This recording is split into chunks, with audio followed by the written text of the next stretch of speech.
Querida igreja, com alegria na minha alma, eu vos cumprimento na paz do Senhor. Convido vocês para abrir a Bíblia Sagrada. Bíblia Sagrada, o Evangelho de Jesus Cristo, escreveu Marcos. Evangelho de Jesus Cristo, escreveu Marcos, no capítulo 16.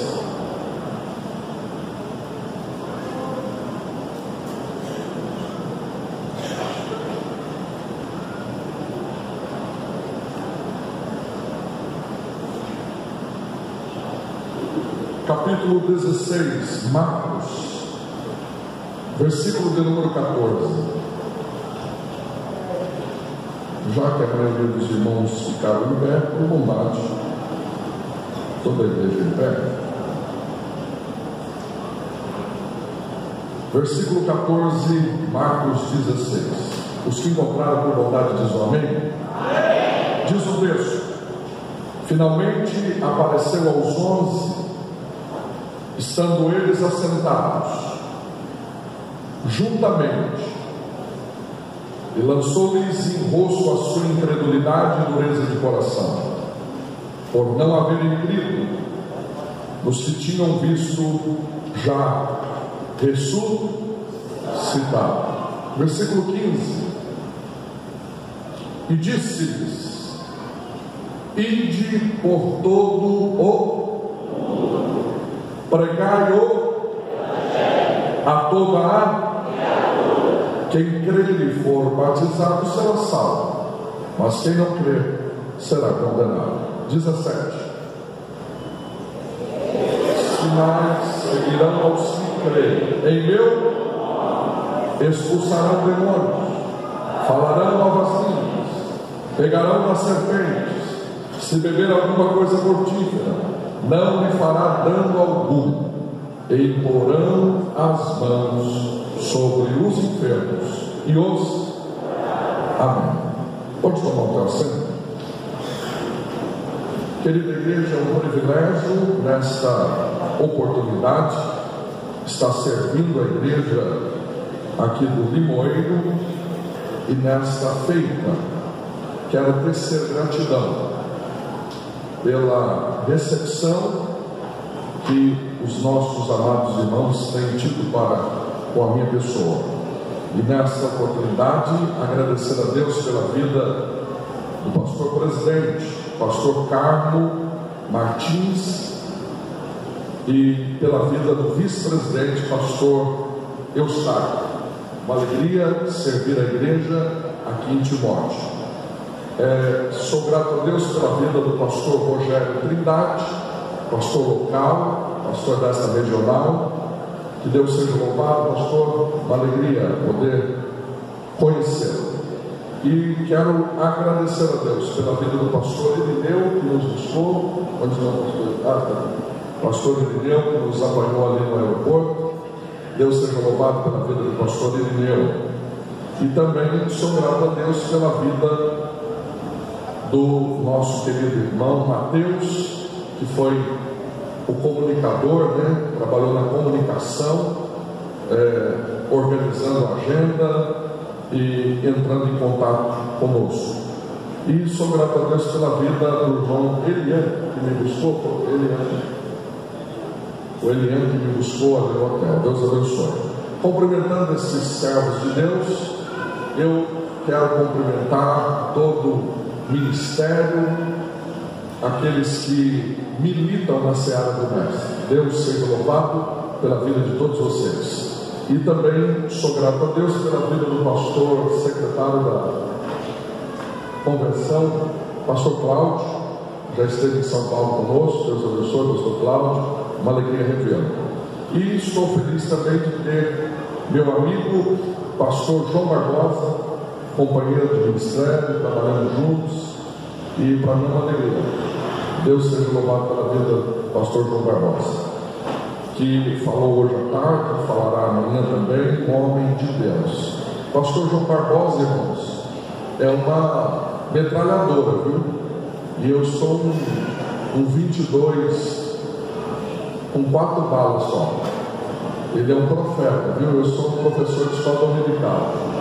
Deus abençoe o pastor João. E para mim é uma alegria rever também o presbítero irmão Carlos Lima de Ipatinga, meu amigo de longa data.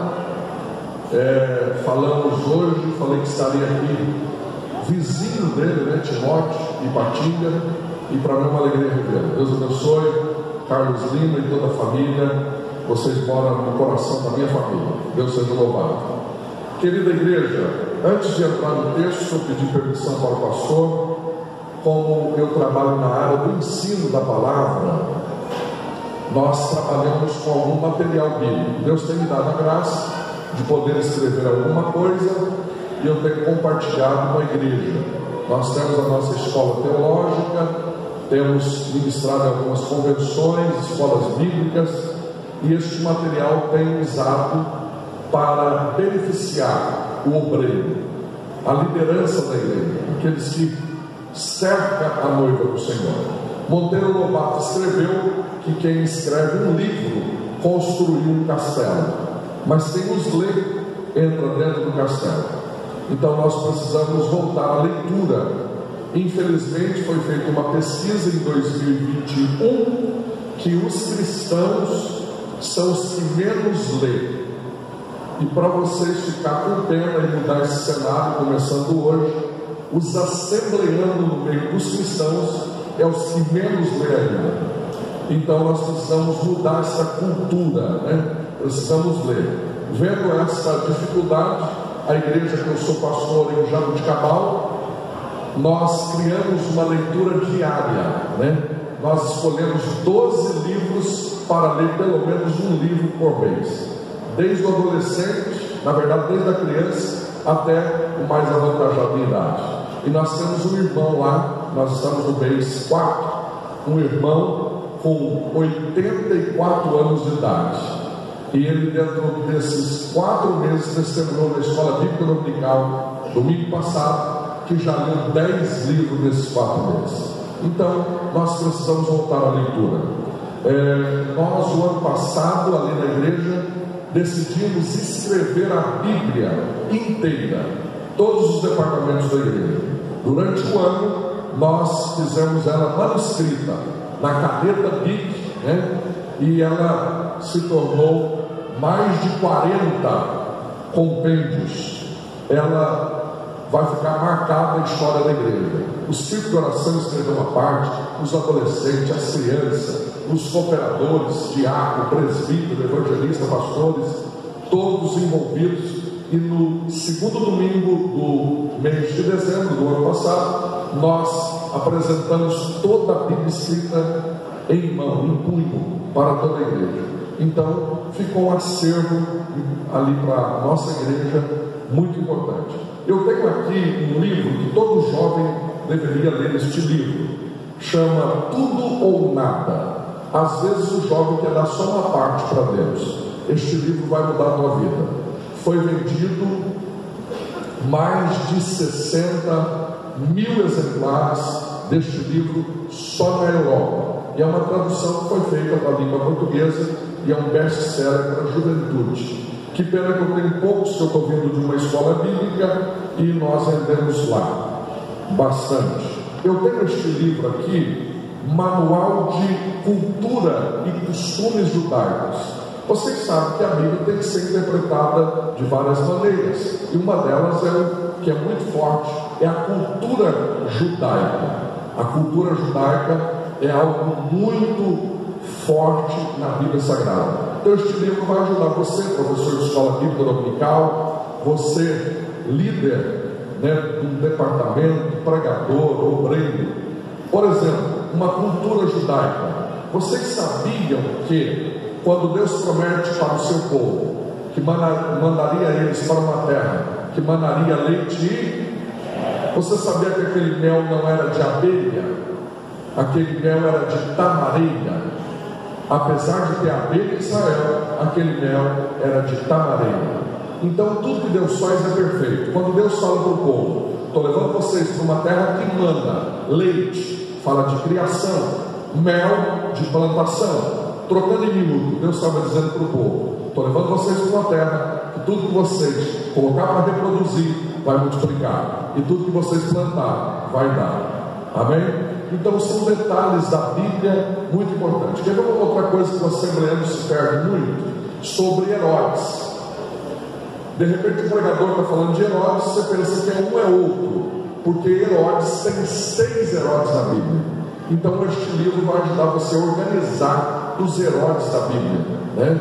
E Herodes não é nome, é título. Então é muito importante esses detalhes. Mas eu já vou encerrar, que eu vim pregar foi a palavra. Mas eu tenho mais um livro aqui, que este livro é o que eu mais vendo ele. O que os pregadores dizem e o que a Bíblia não diz. Quem aqui já ouviu um pregador dizer? Eu já falei muito isso. Meus irmãos, da presença do Senhor até a tristeza salta de alegria. Quem já ouviu? Todo mundo, né? Irmãos, todos falam isso. Mas na Bíblia não está escrito que na presença do Senhor a tristeza salta de alegria. Em Jó está escrito que na presença dele a tristeza salta de alegria. Mas sabe na presença de quem? Do crocodilo Leviatã, que dava quase 6 metros de comprimento. Então é na presença do crocodilo Leviatã. Então são detalhes da Bíblia. Outra coisa muito importante, quer ver um negócio? O filho pródigo, a parábola, ali conta 3 histórias. A primeira história é do pastor, a segunda de uma mulher, a terceira de um pai. A primeira parábola é sobre a ovelha perdida. Ele tem quantas ovelhas? Quantas? Ele perdeu quantas? E ele deixou as 99 para buscar uma onde? Dá um grito, onde? No aprisco foi o Osés de Paulo que ensinou para a igreja assembleana. A Bíblia diz que deixou no deserto. Tem alguém aí? Você já aprendeu uma? Quer ver? Vai mudar a cultura. Ele deixou as 99 onde? Deserto. Ovelha que é ovelha espera o pastor no deserto.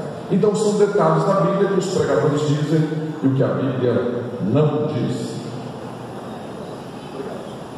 Meus irmãos, tem ali essa banca, você pode adquirir através do cartão de crédito, débito e crédito, Pix, e toda a renda desse material é para a Secretaria de Missões.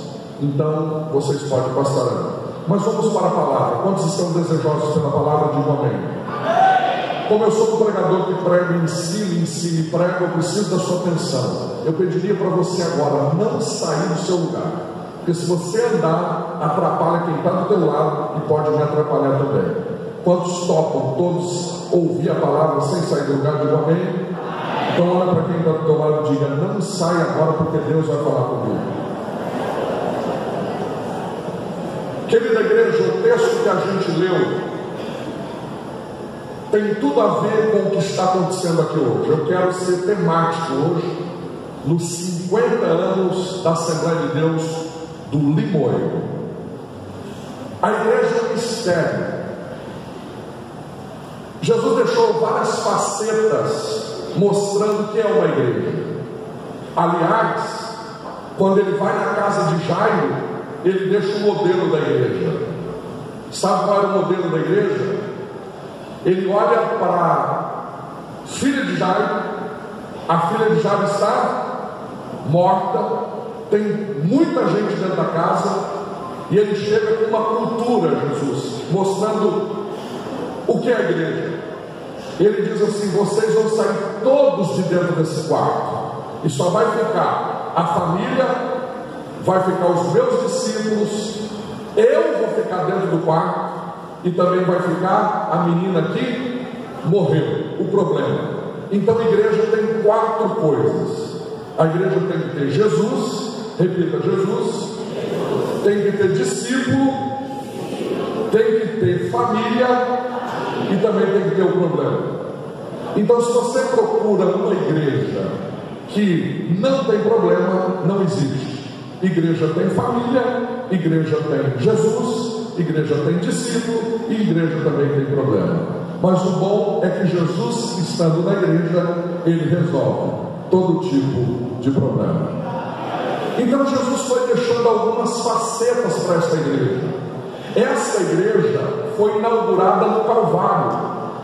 Quando Jesus está entregando a sua morte, vem um soldado e fere do seu lado. Vocês lembram o que saiu quando foi ele ferido?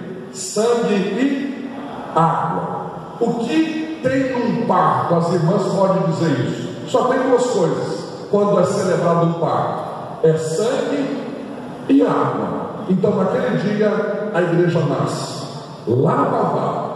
E Jesus começou a dar algumas facetas do que é a igreja. E ele queria reunir essa igreja, ele queria dar forma a essa igreja. E aí ele faz um modelo de discipulado para essa igreja. Quem está entendendo, diga amém. E aí ele começa a organizar essa igreja. Ele pega 12 pessoas. E o que eu gosto de Jesus é que ele faz ao contrário do que as pessoas fazem. Porque ele faz tudo ao contrário. As pessoas escolhem as pessoas melhores para trabalhar com ele. As pessoas escolhem os melhores profissionais, os melhores homens, as melhores mulheres. Jesus não. Jesus pega quem não é e ele tem condição de preparar para ser. Ele pega aquilo que não tem jeito e ele faz dar um jeito, porque ele tem todo o poder. Então ele começa a organizar o seu time. E ele levanta 12 homens. E o que eu gosto de Jesus é que ele trabalha ao contrário do que a gente está trabalhando. Ele fica 3 anos e meio discipulando. Ele fica 3 anos e meio trabalhando com caráter, personalidade. Ele começa a organizar o seu time. E ele bate nessa tecla: caráter, personalidade, visão do reino. Foi o que ele mais falou. Ele começa a dar forma para eles entenderem o que é a igreja. E depois de 3 anos e meio, ele olha para os 12, agora é só 11, porque um saiu. Vocês conhecem a história de Judas, porque sempre vai ter um Judas no ministério. E o duro que não dá para matar Judas, obreiro. A gente está proibido de matar. Pergunta por que a gente não pode matar. Não anima. Por que a gente não pode matar? Porque Judas se morre sozinho. Judas se morre sozinho. Então Jesus organiza esses 11, olha para eles e diz assim: eu quero que vocês agora vão para Jerusalém, ficam lá até ser revestido de poder. Depois que vocês serem revestidos de poder, eu quero que vocês vão para Samaria, vocês vão para todas as partes e vão chegar até os confins da terra para pregoar a minha palavra. Então a missão era ser cheio, mas não era para ficar, era para sair. Então olha o modelo de Jesus: ele organiza, prepara e depois envia. Quem entendeu até aqui, diga amém. Vai ficar mais fácil. Nós estamos trabalhando ao contrário. O camarada vem num culto no domingo, aceita Jesus e glória a Deus por isso. A gente olha para ele e diz: olha, Jesus, tem uma obra na tua vida. E ele volta o segundo domingo, a gente faz festa, tem que fazer mesmo. O terceiro domingo ele sente um arrepio gostoso, uma atmosfera espiritual faz parte do culto. E ele fala lá, e a gente fala: foi cheio do Espírito Santo. E se tiver dificuldade da congregação, logo coloca já de cooperador, que fala aqui, né? Cooperador na porta para auxiliar, e aí já levanta ele de obreiro, mas não trabalha com caráter, não trabalha com personalidade, não trabalha com visão de reino. É por isso que crescem os obreiros sem forma assembleiana, sem visão de reino, porque não foram preparados. Então nós estamos fazendo ao contrário de Jesus. Jesus teve dificuldade com os discípulos. Olha que ele bateu na matéria 3 anos e meio para depois encher eles do Espírito Santo. Depois que eles foram cheios do Espírito Santo, Pedro olhou e falou assim: eu não saio de Jerusalém nunca. Mas Pedro, era para você ser cheio e sair.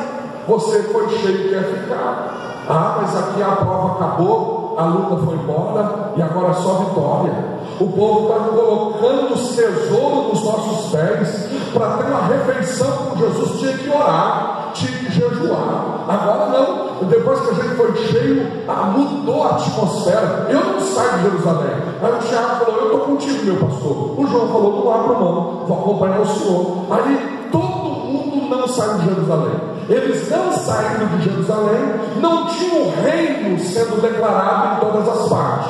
Não tendo o evangelho propagado em todas as partes, não tinha 50 anos de comemoração hoje. Porque o evangelho não ia chegar até Timóteo, nós não ia termos acesso, e o evangelho ia ficar em Jerusalém. Entenderam até aqui? Os discípulos que Jesus preparou não quiseram sair. Pergunta: o que aconteceu, pastor? Não, fica animado, porque eu acordei 2 horas da manhã, parece que eu estou mais animado que vocês. E olha que eu estou pregando quase todo dia. Vamos lá de novo. O que aconteceu, pastor?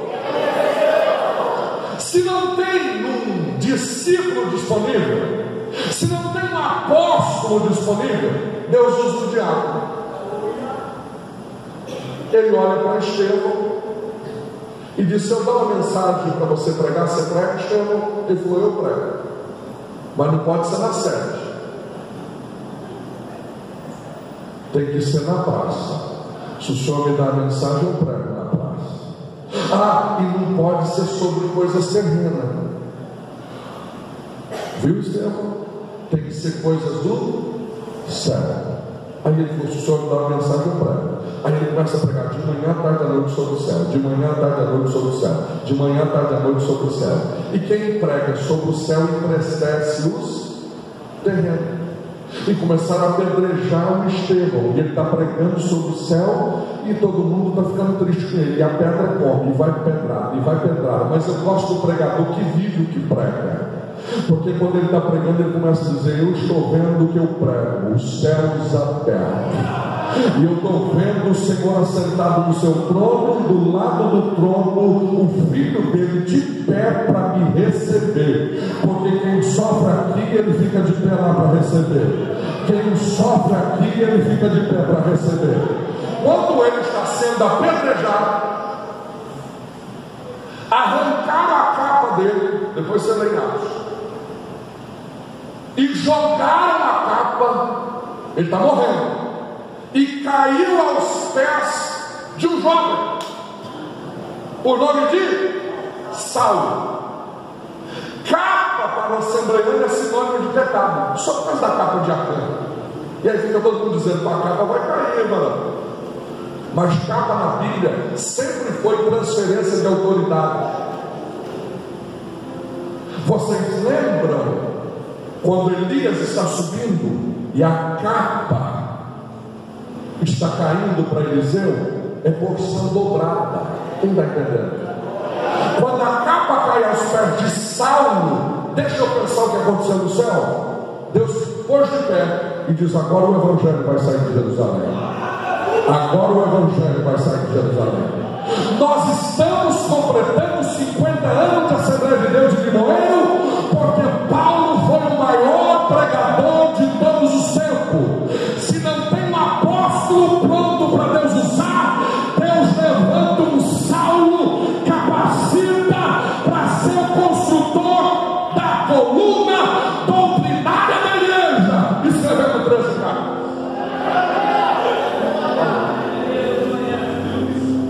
Quem entendeu aqui? Essa igreja tem um mistério nessa igreja, e eu quero falar nessa noite sobre, abaixa só um pouquinho, segredos que sustentam uma igreja. É festa da igreja, eu não podia mudar de assunto. Repita comigo: segredos que sustentam uma igreja. Nós estamos aqui diante de pessoas, eu não conheço vocês, é a primeira vez que eu venho aqui. Nós temos aqui pessoas que entendem de uma sociedade. Por exemplo, Carlos Lima entende, trabalha na secretaria de uma prefeitura. Então existem alguns regimentos que mantêm uma estrutura de pé, uma sociedade de pé. Sim ou não? Eu não vou ficar aqui muito tempo, mas eu quero aplicar já o texto que a gente deu. Vamos dar pelo menos 3 ou 4 exemplos. Primeiro segredo que sustenta uma sociedade, pergunta qual? É ele. Chama família. É uma família que faz parte da Constituição. A família é algo que nós não podemos inverter estes valores que o mundo tem tentado roubar. A família é o primeiro sustentáculo de uma sociedade, é um pilar da coluna. Essa coluna se chama família. O segundo pilar dessa sociedade se chama saúde. Se uma família está enferma, ela tem problema. Nós temos hoje no Brasil o SUS, Sistema Único de Saúde. Muita gente reclama, murmura, mas viaja para países que eu já tive o privilégio de ir. Eu vou dar um de grande porte, o Japão. Eles sofrem lá, quando ficam doentes, não tem um PSF no bairro. Eles têm que pagar rios de dinheiro. Eu vi história de irmãos lá que trabalhou 20 anos. E para fazer um tratamento que a gente tem de graça, ele gastou quase 10 anos de poupança só na saúde. Não tem SUS lá. Aqui nós temos o Sistema Único de Saúde. A terceira coluna de uma sociedade, pergunta qual é? Chama educação. A educação faz parte de uma cultura, de uma sociedade. É por isso que nós estamos lendo hoje, porque ontem eu sentei numa cadeira escolar, você também sentou. Então, essa educação é implantada em uma cultura. Quem entendeu até aqui, diga um amém. Mas eu quero mostrar para vocês que dentro desses pilares, eles estão sofrendo uma decadência. Vamos para o primeiro pilar, a família. Ela está indo de mal a pior. Nunca houve um índice de divórcio como houve nos últimos anos. Cresceu mais de 80% o índice de divórcio.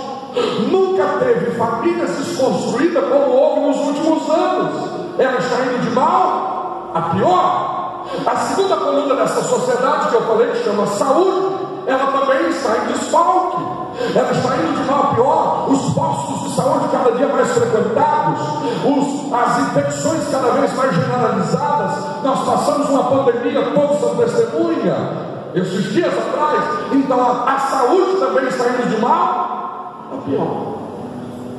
A terceira coluna dessa sociedade se chama educação. Nem se fala.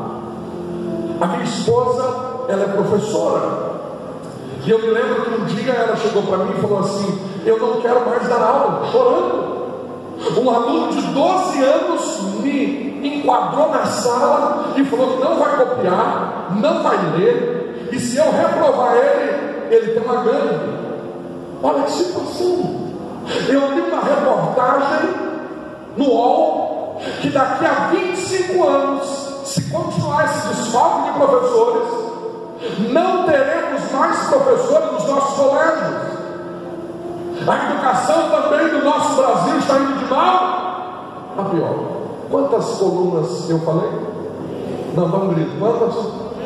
Então a primeira está indo mal, sim ou não? A segunda também está ruim, sim ou não? A terceira nem se fala, sim ou não?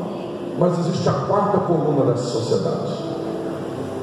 Pergunta: qual é? Não animado, qual é? Se chama igreja. A igreja não entra em crise. A igreja não falha.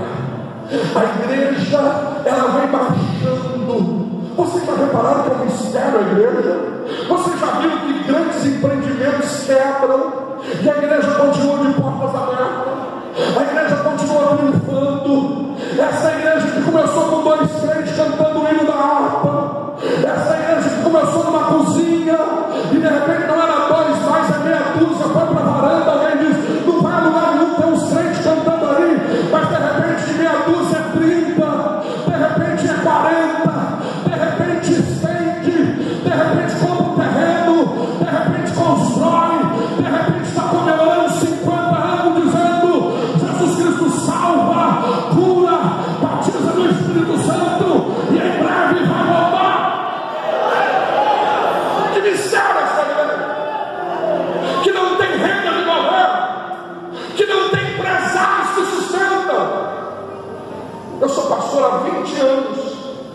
igreja. 21 anos comemoro em agosto de pastoreio. 11 anos pastoreando congregação e agora 10 anos, completa 10 anos como presidente. O pastor João sabe que eu me tornei o pastor mais jovem pastor presidente do estado de São Paulo, por vontade de Deus e pela bênção do nosso pastor José Wellington Bezerra da Costa. E eu reparei uma coisa, que sabe quem traz as melhores ofertas e são fiéis?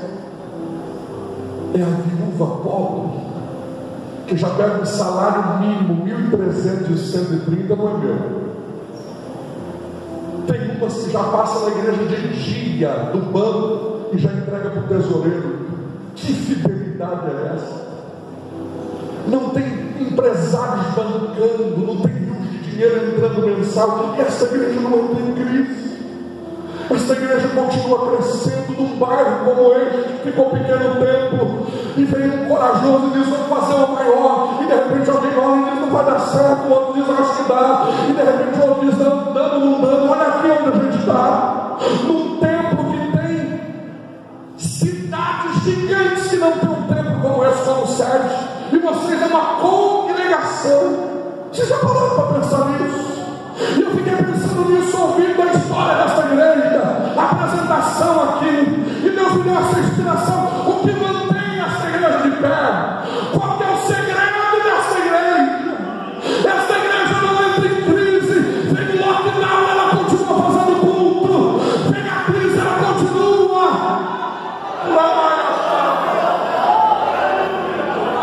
Não falhou. Continuou grande, continuou crescendo. Não tinha hora de abrir as portas para fazer festa. E quando eles estavam falando: não, vamos devagar, a igreja diz: não, abre logo a porta. Nós queremos fazer congresso, nós queremos fazer festa, nós queremos aproveitar. Vocês já pararam aqui? Qual que é o segredo desta igreja? Eu quero falar sobre pelo menos 5 segredos desta igreja. Repita comigo: 5 segredos. Tem muito mais, mas eu vou falar 5. Eu falo 5 hoje, depois o pastor João fala os mais. Pergunta: qual o primeiro segredo dessa igreja?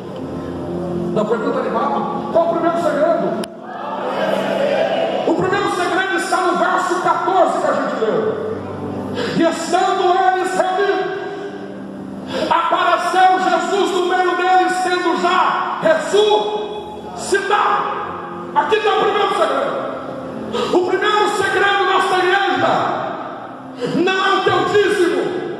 O primeiro segredo desta igreja não é a nossa credencial ministerial. O primeiro segredo desta igreja é que o túmulo está vazio. Se o túmulo está vazio, esta igreja reina, esta igreja cresce, esta igreja triunfa. O túmulo vazio me dá inspiração de dizer: ele vive, ele vive, ele vive.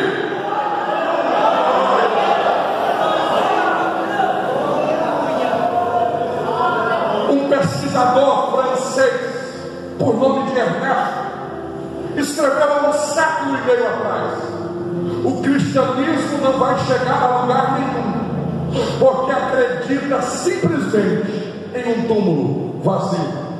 Que pena que ele morreu. Se ele tivesse vivo, eu ia apertar a mão dele e falar: doutor Ernesto, o senhor errou na conta. O maior segredo dessa igreja é que o túmulo está vazio. Quantos podem glorificar a Deus pelo túmulo vazio?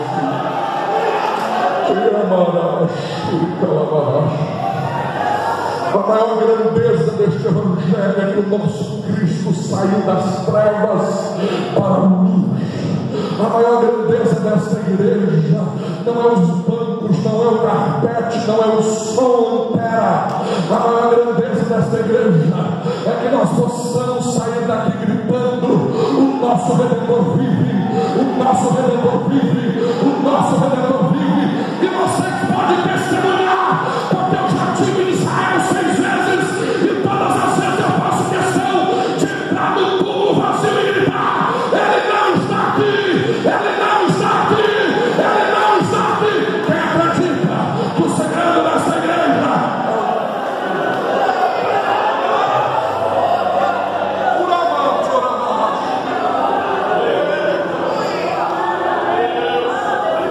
O segundo segredo dessa igreja. Qual que é o primeiro? O túmulo está.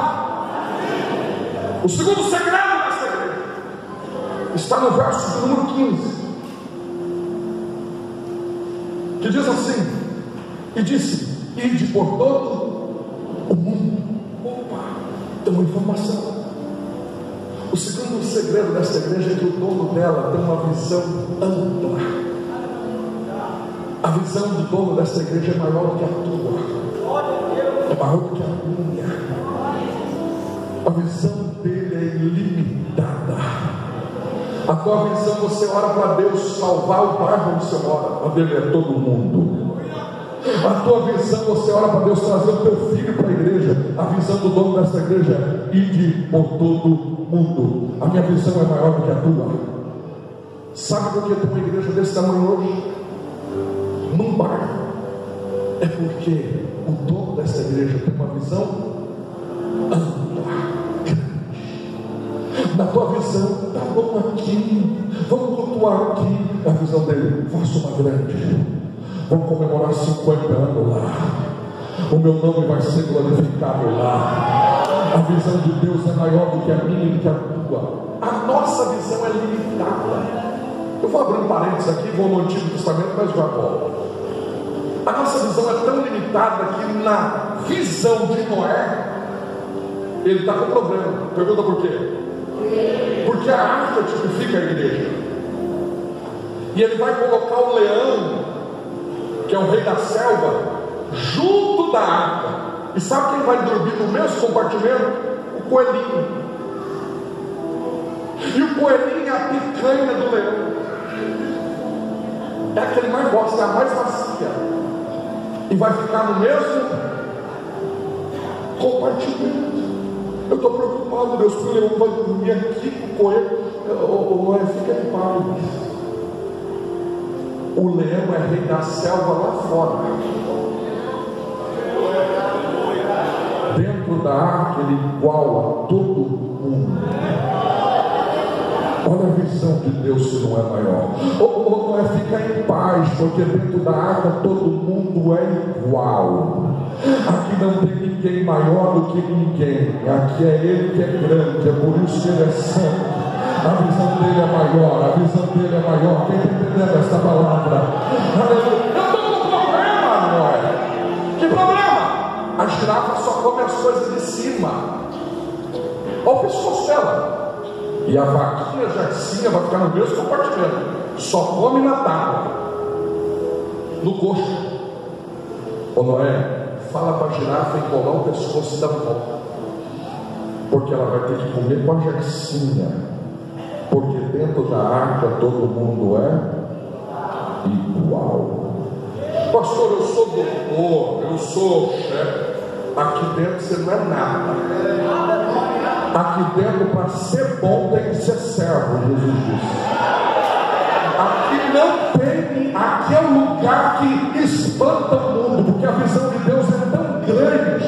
Aqui o servente de pedreiro senta com o juiz, e o juiz tem que servir água para o servente, porque o servente é presbítero e de repente o juiz é diabo.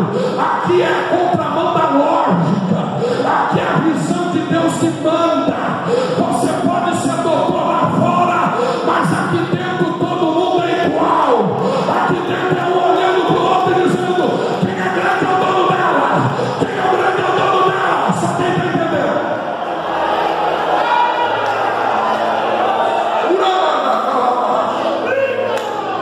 Há uma presença de Deus dentro desta casa. Você não pediu para ouvir a voz de Deus nessa casa? Levante a tua cabeça, Deus te escolheu. O salmista escreveu: nós estávamos lá no montúrio, mas ele fez, aleluia, assentamos-nos como um príncipe, e aqui nós estamos. Levanta a tua cabeça, você está na casa do teu Deus, a visão do teu Deus é maior. Primeiro segredo que sustenta a igreja é que o túmulo está. Segundo segredo que sustenta essa igreja é que a visão de Deus é uma visão ampla, grande. Aleluia. A terceira, ou o terceiro segredo desta igreja, está no verso 15, que ele diz assim: ide por todo o mundo, pregai o. Que informação! O terceiro segredo desta igreja é que pregamos um evangelho de poder. Aleluia. Aqui não tem como dar errado. Aleluia. Uma receita médica você pede e de repente dá certo no teu organismo, você não pode passar mesmo para o outro. Para você pode dar dor de cabeça, efeito colateral. Agora o evangelho que pregamos é de poder. Você pode sair daqui agora e procurar o pior traficante dessa cidade e falar: você acredita que este evangelho muda a tua vida e faz você ser um príncipe? E você pode sentar lá na igreja e ser servo do Senhor. Aqui nós não pregamos história. Eu não estou falando de livros. Eu não estou falando do que Rui Barbosa escreveu, Fernando Pessoa. Não. Eu estou dizendo que nós pregamos um evangelho de poder. Não tem como dar errado. Essa igreja nasceu com homens simples e mulheres simples, sem analfabetos ou até analfabetos. Mas eles chegavam e diziam: a Bíblia diz que Jesus cura e Ele cura. A Bíblia diz que Jesus liberta e Ele liberta. A Bíblia diz que Jesus batiza no Espírito Santo e Ele batiza. Aleluia, não tem segredo, aleluia. Este evangelho que você prega, você não dá viagem perdida. Quem trouxe a Bíblia? Quem trouxe a Bíblia? Quem trouxe esse evangelho? Aleluia, eu achei bonito quando a cantora mandou vocês levantar. Levanta mais uma vez. Quem tem coragem de levantar a Bíblia, o manual da Bíblia? Aleluia, aleluia. Quem tem coragem de dizer assim: aqui está a ferramenta que muda a minha vida? Quem tem coragem de dizer? Aleluia. Quem tem coragem de olhar e falar assim: aqui mudou a minha história, essa aqui mudou a minha história? Quem tem coragem? Quem tem coragem? Quem tem coragem de abraçar a Bíblia e dizer: eu vou amar esta palavra eternamente? Quem tem coragem de dar um beijo na Bíblia e dizer: eu não te abandono, eu não te deixo? Aqui é o evangelho de poder. Só quem crê no evangelho de poder, aleluia, pregamos o evangelho de poder.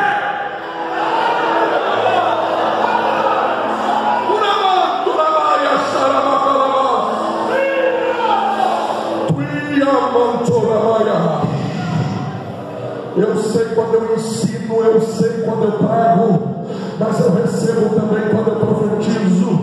Eu posso não ter jeito de profeta, nem cara de profeta, mas eu tento viver uma vida de profeta.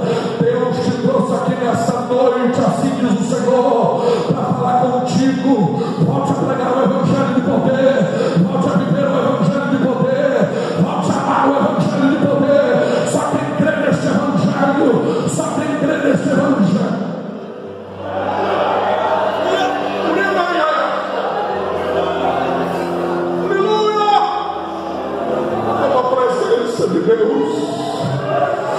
Há uma presença de Deus nesta casa, aleluia.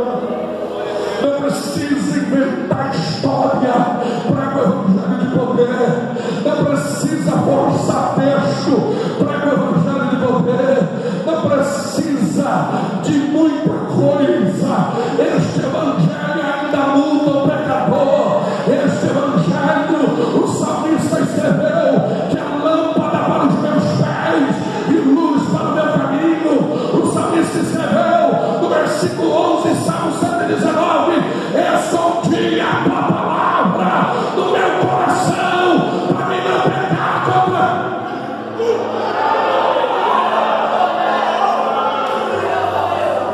E como é escola bíblica e culto para a igreja, a membresia, eu vou ter que falar isso como pastor, como itinerante. Ele não vai falar isso, mas eu vou parar aqui. Hoje está tendo um desconforto no cérebro. Pergunta por quê? Porque nós estamos mudando o modelo de culto. Eu vou falar, eu sou pastor. E não adianta falar que aqui em Timóteo não tem, não, porque tem. Eu não sou aquele pregador que não tem, não. Você não tem, nem fala. Eu sei que a igreja é tudo igual, só muda o CEP. Eu vou pregar uma mensagem forte aqui agora. Deus é o Deus que tem chaves. Quem gosta de chaves aí? Deus é Deus das chaves. Levanta a mão, só quem quer a chave de Deus. Mas hoje aqui é chave de fenda. Olha, o irmão baixou rapidinho. Deus tem uma chave de fenda que vai apertando a gente vai gritando, mas Ele coloca qualquer parafuso soberbo no lugar. Ele vai apertando, a gente vai gritando, Ele vai apertando. Olha o modelo de culto. O modelo de culto de Jesus é o seguinte: no culto tem que ter 5 pães. E quantos peixinhos? 2. Eu não estou dizendo do culto hoje, porque hoje tem que ter essa cerimônia. Há uma necessidade de ser isso correto. E ainda passaram o circo para mim, porque eu quero mais por aí. É uma cantarola. Hoje tinha que ter esse momento, sim. Não estou pregando para este culto, eu estou falando de geral no culto. Tem que ter 5 pães e só 2 peixinhos. Pão na Bíblia tipifica e peixe tipifica o louvor. Tem que ter mais palavra do que louvor. A gente coloca 5, 6 peixes e um pãozinho só. Tem alguém aí? O pão tem que ser mais. Quem está entendendo? Pergunta por que tem que ter mais pão. Não, animado, por que tem que ter mais pão? Porque peixe tem espinho. E se o camarada fica comendo muito peixe, é perigoso engasgar. Mas quando o pão entra, o pão limpa o espinho da garganta e o pão abre a boca para a glória a Deus, aleluia. Essa noite eu vim pregar pão para você. Essa noite tem pão do céu. Quem veio buscar pão do céu? Quem veio buscar?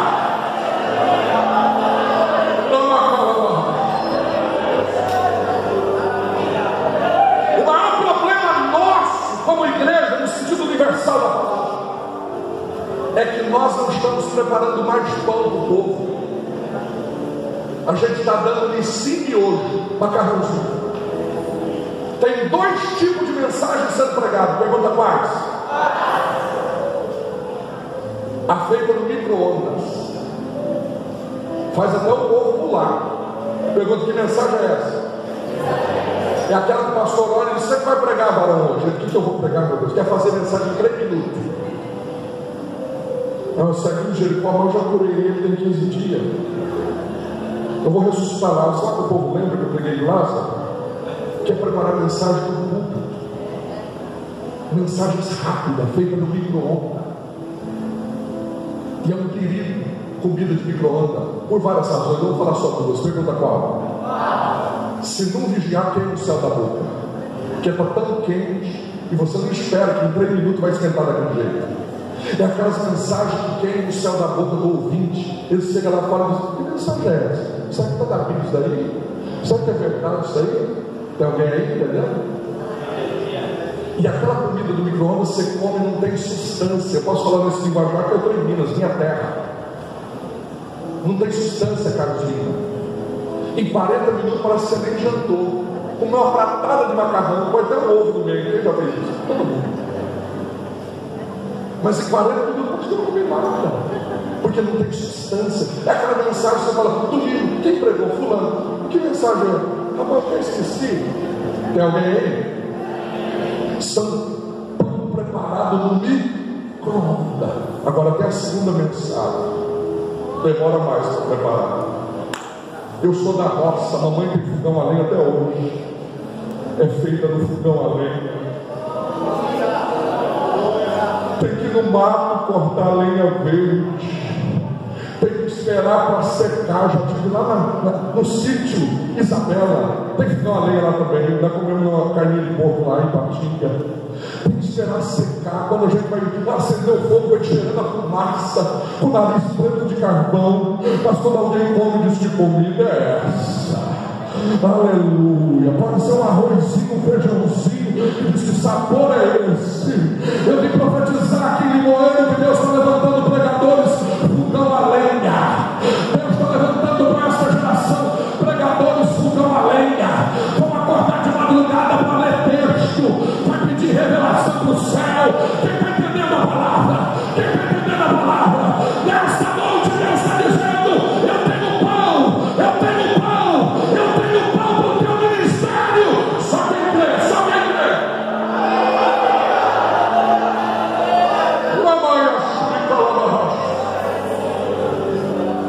Pregamos o Evangelho. Pregamos o Evangelho de poder. O primeiro segredo desta igreja é que o túmulo está. Segundo segredo é que a visão de Deus é uma visão ampla, grande. Terceiro segredo é que pregamos o Evangelho de. Em quarto lugar, quarto segredo, está no verso de número 17, que diz assim: e estes sinais seguirão em meu. O quarto segredo desta igreja é que nós não pregamos outro nome a não ser o nome de Jesus. Me ajuda a pregar e a gente começa a encerrar, que a hora foi. Diga para quem está do teu lado: não precisa inventar história. Volta a falar o nome de Jesus.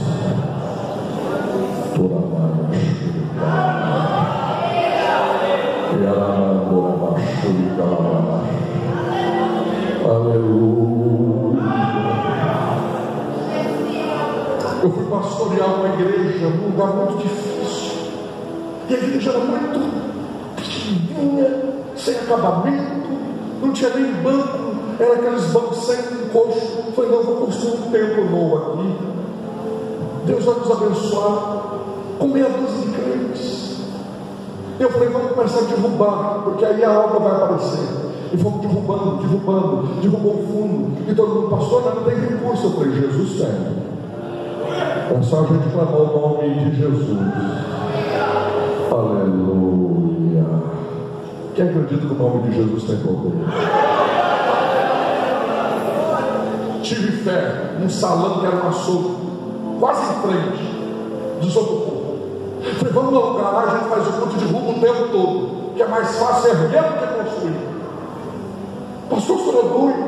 Eu, menino novo, 20 e poucos anos, fomos com a máquina derrubando tudo o tempo, alugamos o salãozinho. O próprio vizinho da igreja falou: pastor, quem vai patrocinar essa obra aí?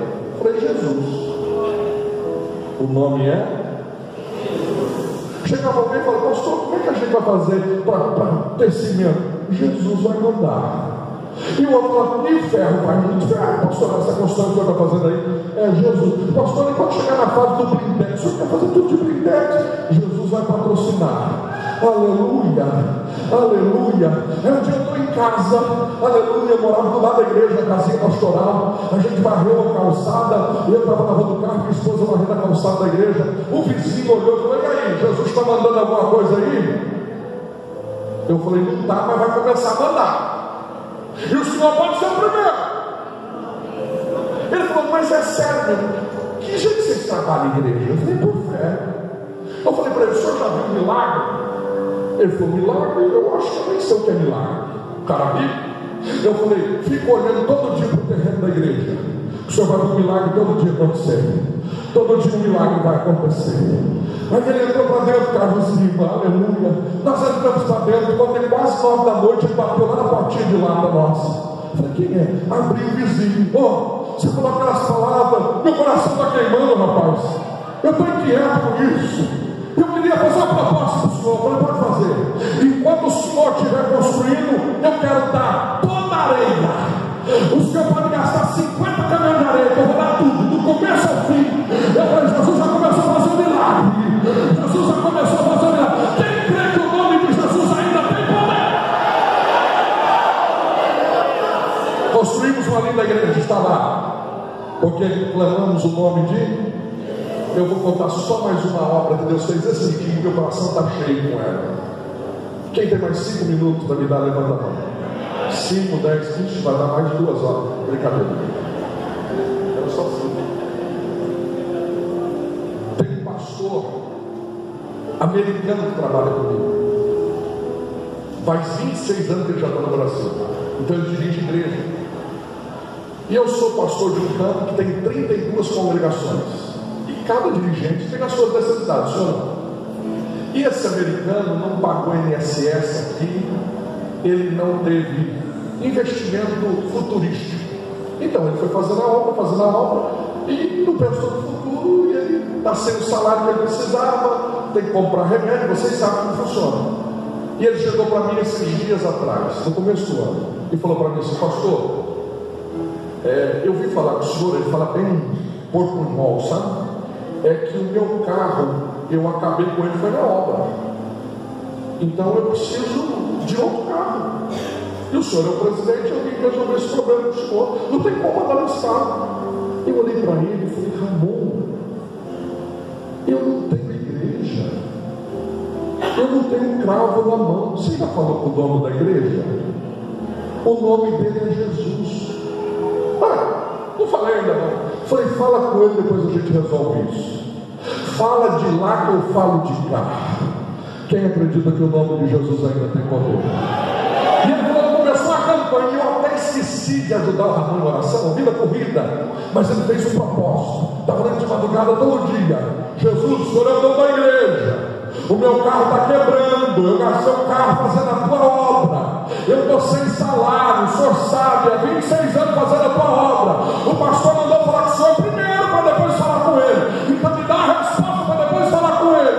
E ele foi orando, a mulher dele orando, a Heloísa orando, Ramon orando, Heloísa orando, Ramon orando. E eu até esqueci de Ramon. Agora passa-se uns dias, o Ramon liga chorando e fala: pastor, tem que contar uma bênção, mas não pode ser por telefone, você está na sede. Eu falei: tô. Ele falou: tô chegando aí. E ele chegou lá, chegou na minha sala e não conseguia falar, as lágrimas rolando. Eu falei: o que está acontecendo? Aconteceu alguma coisa? Eu olhei para a Heloísa está no carro. Eu falei: ela está bem? Está bem, pastor, estou chorando de alegria. Por quê? Porque o senhor me ensinou a falar com o dono da igreja. Eu falei: e aí, resolveu alguma coisa? Resolveu, vamos lá na rua ver. Ele está na live com 5 caras assistindo ele. 5. Tinha uma multidão de gente, 5. Mas um deles era amigo de infância dele nos Estados Unidos, lá de Detroit. E ele começou a falar: irmãos, a obra é difícil, eu doei minha vida aqui no Brasil, 26 anos, eu não sou aposentado, meu carro está quebrado. O amigo dele ligou depois de ter uma live: Ramon, você está precisando de carro? Eu voltou. Procura uma concessionária amanhã, e aquele carro que você colocar a mão no capô, você fala quanto que é para o vendedor, que eu mando uma transferência, porque eu vou te dar um carro. Aí ele foi lá, olhou para o Onix Zero, aleluia, e falou: essa é a minha cara. O americano fez a transferência, aleluia. Ele falou: olha, já que você vai dar um carro, não tem dinheiro para dar documento. Ele falou: quem dá um carro não dá documento, rapaz. Dá o número da conta que você vai sair com o documento na mão. O nome de Jesus ainda tem poder. O nome de Jesus, você está entendendo?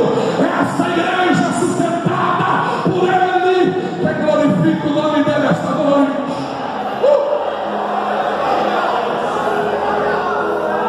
A bênção não parou por aí. O Ramon, há anos sem conversar com esse amigo dele, intimamente, começou a ligar para ele por zap, vídeo, mostrar a igreja. Então, ele falou: e a tua aposentadoria, cara? Eu estou aposentado tem 4 anos. Ele falou: eu vou embora, tem 26 anos. Não, dá o teu número. É número de inscrição lá que chama. Dá o número de inscrição teu, que eu vou correr atrás. Aí corre atrás.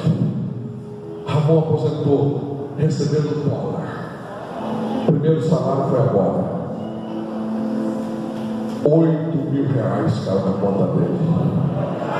Você pode glorificar a Deus. O nome de Jesus ainda tem poder. Deus não fica devendo nada para ninguém. Deus não fica devendo nada para ninguém. Eu estou pregando para você que serviu essa igreja, que lutou por essa igreja. Quem sabe o pastor não te viu, quem sabe os diretores não te viram, que a vida é corrida, mas tem um Jesus olhando para você e dizendo: o altar não deve nada para ninguém, o altar não deve nada para ninguém. Nós professamos um nome que está acima de todos os nomes. Só quem crê nesta palavra. Fica em pé para a bendição do pastor.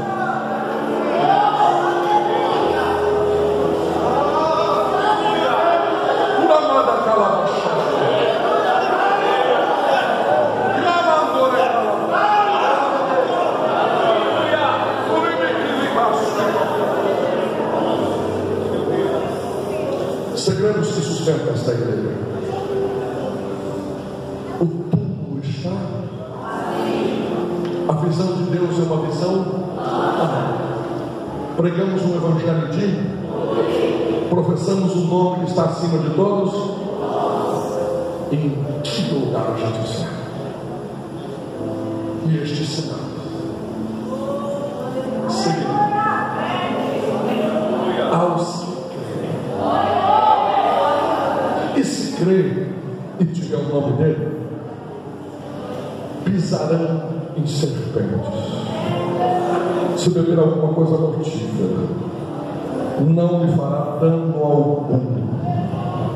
Aleluia, aleluia.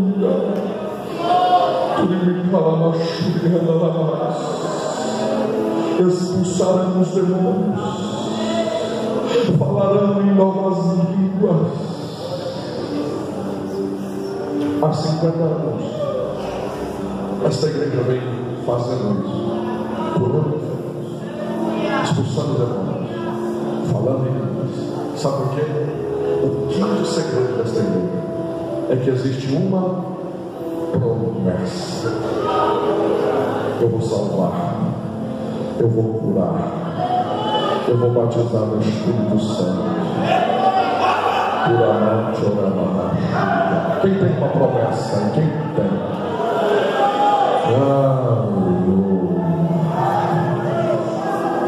Hoje eu lembrei desse testemunho, encerro com ele a cereja do bolo. Uma irmã aqui de Minas foi para um culto, uma garagem, um culto de bairro, era uma garagem. Nunca tinha ido na igreja de crente. Aí Jesus falou com ela, aceitou Jesus. O pregador olhou e falou: assim diz o Senhor, mulher, você vai ser uma coluna na minha casa, os teus filhos serão semente do meu celeiro, e o teu marido será um grande obreiro nas minhas mãos. Jesus fez uma promessa. Ela agarrou aquela promessa. Chegou em casa e falou: marido, a partir de hoje eu sou crente. Ele falou: você está louca, eu sou católico, a gente está tudo na igreja católica. Não, mas Deus, o Deus dos crentes fez uma promessa para mim, e eu nunca senti Deus tanto igual eu senti lá. E ele falou que até você está no pacote, você vai ser um obreiro lá. Ele falou: está repreendido isso aí, eu não quero não. Nunca, eu nasci católico, vou morrer católico. Assim você está falando, mas Deus falou comigo lá, fez essa promessa. O marido começou a proibir as águas escondidas, mas Deus batizou com o Espírito Santo, deu o dom da profecia. Começou a pregar, irmão. Ele falou: essa mulher. Ele falou: já que você não larga desses crentes, vamos fazer uma proposta. O dia que eu for para a missa, você vai para o culto. Mas o dia que eu não for para a missa, você fica em casa comigo. E o dia que você chegar do culto depois da missa, você dorme na rua. Vamos lá, essa regra. E aí ele começou a ir. Tinha que sair do culto correndo antes da bênção apostólica. Aquela luta, mas tinha uma promessa. Quem tem uma promessa aqui? Sou eu. Aleluia. Aquela irmã começou a dar frutos. O pastor um dia falou: ó, Deus falou comigo que a irmã vai ser abrida de seu coração. Mas pastor, eu tenho que ir embora antes do culto acabar. Deus falou que a irmã colocou ela, Deus começou a prosperar o seu coração. Foi crescendo, crescendo. Deus abençoou o seu coração. Chegou a ter 100 irmãs do seu coração. E ela, aquela luta, 3 anos na frente do seu coração, congresso do seu coração. E ela acreditava sempre numa.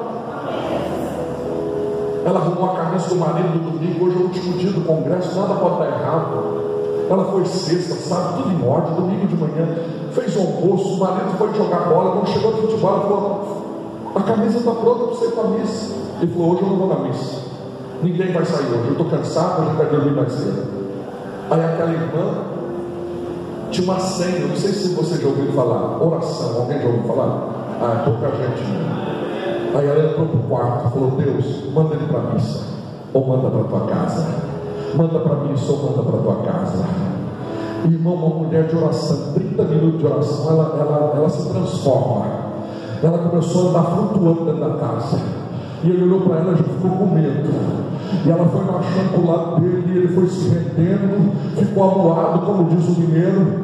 E ela pegou nos braços dele e falou: vai tomar um banho, porque você vai para a missa. Ele falou: para a missa eu já falei que não vou. Então toma um banho, veste a camisa, você vai para o culto comigo. Ele foi para o culto, eu vou conhecer a tua igreja hoje. Quem crê que Deus é o dono da promessa. O marido foi e sentou, pastor João Barbosa, lá atrás do banco. Começou a chorar.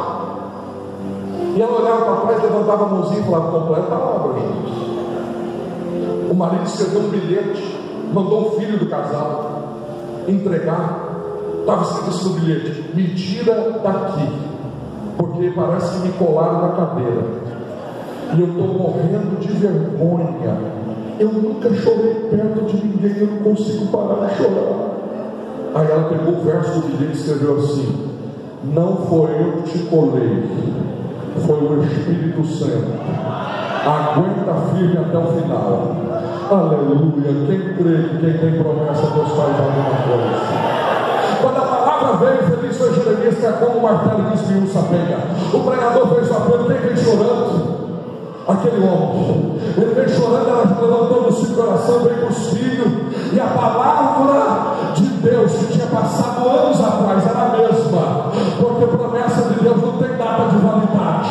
Promessa de Deus não tem data de validade. O pregador que nunca tinha ido lá olhou para o outro e falou: assim diz o Senhor, homem, te transformo no obreiro da minha casa. A tua esposa é uma coluna da minha obra, e os teus filhos são sementes do meu celeiro. Assim diz o Senhor. Quem crê que Deus ainda fala? O homem virou crente. Virou tão crente que queria ir todo dia na igreja. Mas eu não preciso todo dia não. Irmã, se Deus salvou teu marido, você vai ter que aceitar Jesus de novo. Em 3 meses ele estava sendo batizado no Espírito Santo. Fez o discipulado, foi batizado nas águas. Virou um obreiro, um diácono. Pergunta: melhorou as coisas, pastor? Pergunta: melhorou as coisas lá, pastor? Não pergunta de nada, igual o pastor Ostar. Melhorou as coisas? Se eu falar que melhorou, você vai entender? Que mistério é esse, Carlos Lima? A irmã dizimista, o marido dizimista, nunca teve necessidade de casa. A irmã não tinha comida para dar para as crianças. Um dia, mas ela tinha 1 quilo de farinha. E 1 quilo de farinha na mão de quem tem promessa. Quem está entendendo? Ela põe aquela na massa, faz um pão, chorando e cantando. Quando o pão vai para ir no forno, ela põe no forno, começa a exalar um cheiro. Deus faz só assim com o cheiro do pão. Pula o muro da casa. A vizinha vem correndo: você está fazendo bolo ou pão? Que cheiro é esse? Ah, é o pão que eu estou fazendo para as crianças. Não, toma um dinheiro, compra ingredientes e eu quero um pão desse também. Agora já estava fazendo um pão para a vizinha. Aleluia, com ingredientes. No outro dia, outra vizinha de baixo falou: a senhora está fazendo pão? Não estou fazendo. Eu quero um pão desse para mim. De repente, a rua inteira estava lá. Eu quero deste pão, eu quero deste pão, eu quero deste pão. De repente, os meninos da irmã estavam entregando no bairro, e todo mundo olha o pão daquela irmã Neuzinha lá. É um pão muito bom, viu? E todo mundo, aí de repente a cozinha ficou pequena, teve que emendar a sala para a cozinha. Quem acredita que Deus tem promessa? Quem acredita quando Deus tem promessa? Aleluia, Deus foi abençoando de uma maneira tão especial que teve que o marido sair da empresa e trabalhar com a irmã. Comprou uma motocicleta, comprou um carro para entregar pão. Teve que comprar um lote, fazer um prédio. Hoje tem uma padaria lá, vários funcionários. E aquele irmão faz 30 anos que é diácono daquela igreja. Eu vou lá, já tenho uns 15 anos pregando. Eu prego todo o congresso lá.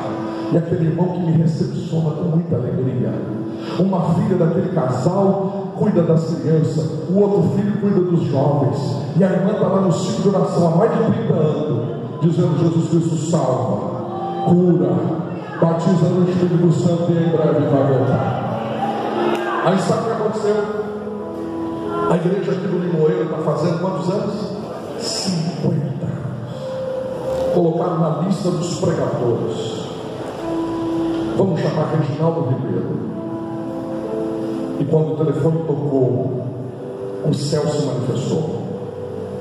Porque um daqueles meninos que estava com aquela mulher e com aquele homem que é 30 anos de água, são os meus pais, eles. E hoje eu estou pregando o Evangelho por causa daquela profecia. O que Deus fez na minha casa vai fazer na tua. Eu estou sentindo Deus aqui na palavra. Deus te trouxe aqui para renovar a tua esperança. Deus te trouxe aqui para te dizer: eu sou mesmo. O que Deus fez na casa da minha mãe quer fazer na tua casa. Só quem crê nesta palavra, levanta a mão.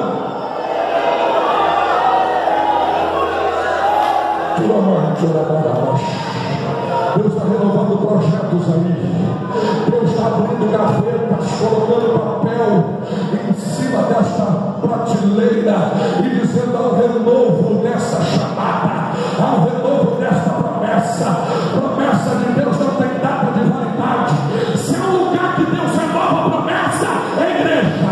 E hoje ele veio aqui para dizer: Limoeiro, se prepara, eu vou ressuscitar sonhos. Só tem. Irmãos, eu estou sentindo algo da parte de Deus aqui.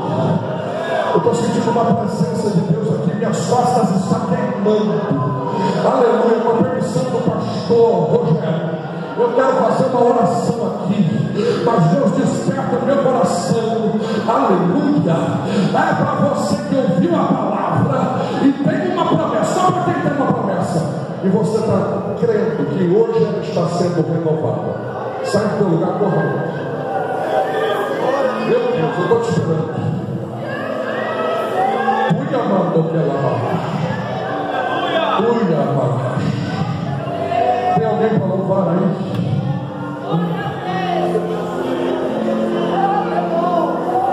Isso, venha. Deus está renovando promessas hoje. Chega mais, tem muita gente vindo. Pastor, eu preciso sair do meu, eu preciso. Quando você sai do lugar, você está dizendo: Deus, eu estou fazendo a minha parte. Eu estou sentindo que Deus hoje está renovando promessas.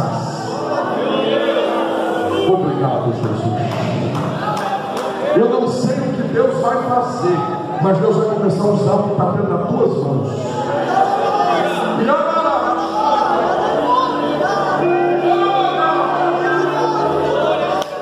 uma presença de Deus. Você não pediu para ouvir a voz de Deus? Ouça a voz de Deus.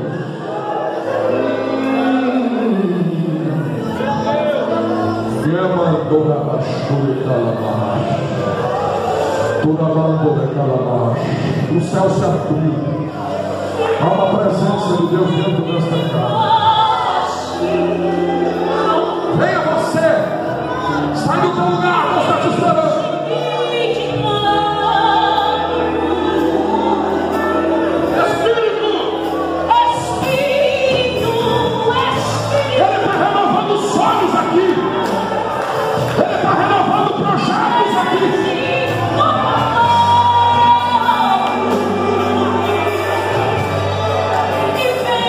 Momento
semeava promessas. Mas parece que o tempo, a promessa ficou tão distante. Mas por causa do teu cuidado com as coisas do eterno e o teu zelo para com as coisas de Deus, conta os dias. Deus hoje está renovando esta aliança e amando pela marcha. E aquilo que poderia demorar anos para acontecer, não arrepiava. Ouça isso. Aquilo que poderia demorar meses, por causa deste trabalho, Deus está fazendo da noite para o dia. É da noite para o dia. Quando a notícia chegar, você vai lembrar desse dia. Assim diz o Senhor. Quem está entendendo o que Deus está fazendo? Ao mover, ao mover, ao mover, ao mover, ao mover da parte de Deus. E amando que ela marcha, e amando que ela raça, e amando na casa, prima, tchau, pai, há uma presença nessa casa, ele quer curar. Olha aí.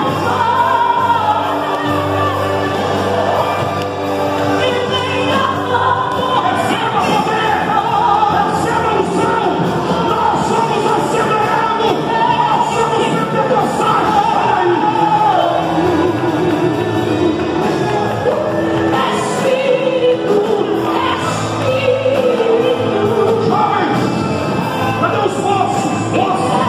Levanta as mãos.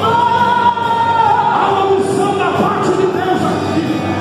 Deus está levantando missionários para tudo morrer. Há uma promessa de Deus. E aqui é celeiro de pastores, de pregadores e missionários. Deus está dividindo mãos espirituais. Tudo amado a cara chama. Você, moça, põe a mão no ombro dessa moça. Você, rapaz, põe a mão no ombro desse rapaz. Há uma unção de transferência de Deus. Há um renovo aí, olha aí. Há um renovo aí. Você não pediu presença de Deus. Você não pediu a glória de Deus. Receba, pode adorar.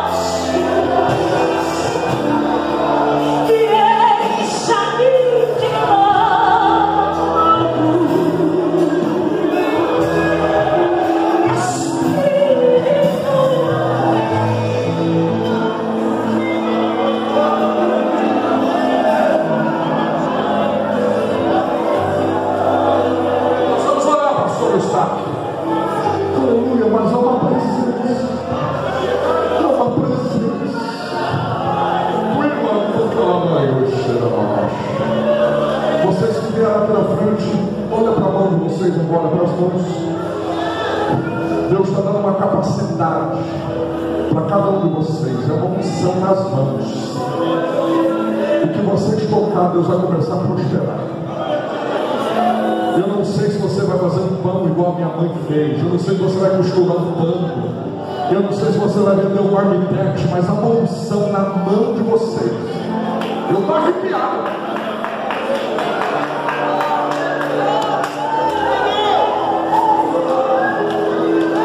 Deus está dando capacidade para irmãs e irmãos aqui empreender. É uma unção, quem está entendendo? Agora, olha aqui para mim, nós já vamos orar. A minha mãe passa a receita desse pão para todo mundo. Mas para todo mundo, você ligar lá, ela mora em Monte Santo de Minas, lá no sul de Minas, do lado de Cochupé. E tem um ditado lá na cidade: quem vai em Monte Santo e não come do pão do milagre, não foi Monte Santo. E ela passa a receita para todo mundo, pastor. Ninguém consegue fazer igual. Porque o segredo não é a farinha, o segredo não é o fermento, o segredo é a unção que Deus colocou. Não tenha medo da concorrência. Deus está falando com alguém. Não tenha medo da concorrência. O que Deus te deu, ninguém toma, ninguém rouba. Mas vamos abrir frente a frente com o meu comércio. Se não vigiar, quebra. Mas o teu vai ficar de porta aberta. Porque a promessa foi Deus que fez. Quem está entendendo? Com as mãos levantadas agora, eu vou orar. Por aquela. Senhor, essa unção que o Senhor permitiu dentro deste horário, e agora são 22 horas que eu estou encerrando aquilo que o Senhor colocou no meu coração. Renova a esperança, renova a promessa, renova a promessa, coloca uma unção nova, uma unção fresca, amando de Deus. Deus está dando variedade de línguas para irmãs. Deus está dividindo dons espirituais para crentes aqui. Com esta missão